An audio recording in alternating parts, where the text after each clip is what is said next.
Le Zénith de Dijon, comme vous ne l'avez jamais vu, prêt à accueillir un spectacle équestre. Mais déjà, c'est un autre drôle de manège qui se joue sur le parking. Les 30 chevaux du Cadre Noir et leurs 12 soigneurs arrivent après 8 heures de voyage, sans encombre. C'est vraiment des crèmes, hein. C'est des chevaux qui ont vraiment l'habitude de voyager, hein. On se le disait encore tous entre collègues ce matin, on a chargé et on était surpris parce qu'on a chargé en un quart d'heure, 20 minutes, tout était chargé. Il y a rarement des incidents, les chevaux voyagent bien, on les emmène en spectacle, c'est jamais le même contexte, ça change systématiquement, ils font de la route, ils arrivent dans un endroit qui n'est pas spécialement naturel pour eux, là, un zénith. Un cheval, ça va dans un pré, ça va pas dans un zénith. Donc tout ça fait qu'il faut vraiment qu'il y ait des chevaux qui soient adaptables.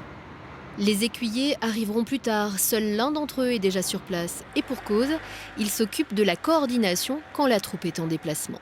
Ils sont un peu en retard de montage, donc on va faire pour le mieux. On va installer les chevaux confortables déjà dans les camions et puis on va attendre que les choses avancent.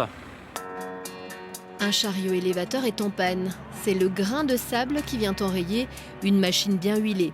Impossible de sortir les chevaux tant que leurs box ne sont pas installés. Jean-Michel en profite pour commencer son inspection. Sa priorité est vérifier la piste et plus précisément le sol. Il faut un sable très particulier, mélange de silice et de fibres textiles.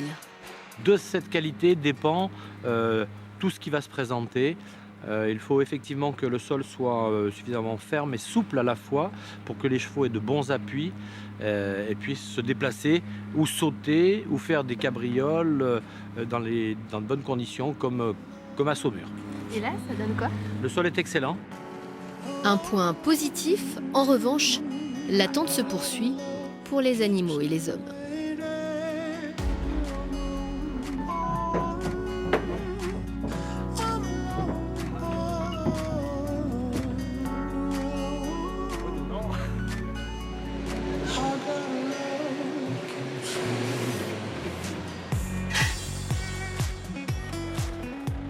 La nuit commence à tomber quand un nouvel engin est dépêché sur place. Les écuries apparaissent alors en un clin d'œil.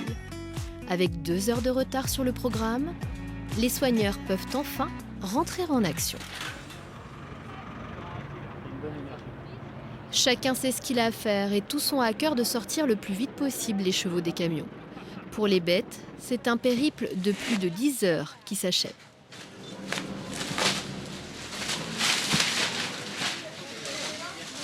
Les chevaux, comme les hommes, fatigués. Fatigués. Là, pour l'instant, c'est difficile de les juger au premier abord. Il faut les laisser s'installer. Valentino,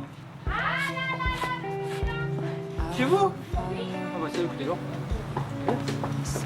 C'est bon. Oh, on va les nourrir et après on les laisse tranquilles.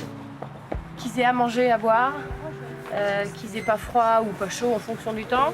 On enlève les protections, enfin le confort quoi.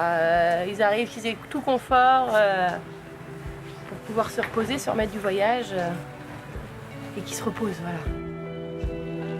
Car dès le lendemain, une première séance de travail attend les chevaux. Objectif, prendre possession de la scène où ils devront exceller lors de 4 galas.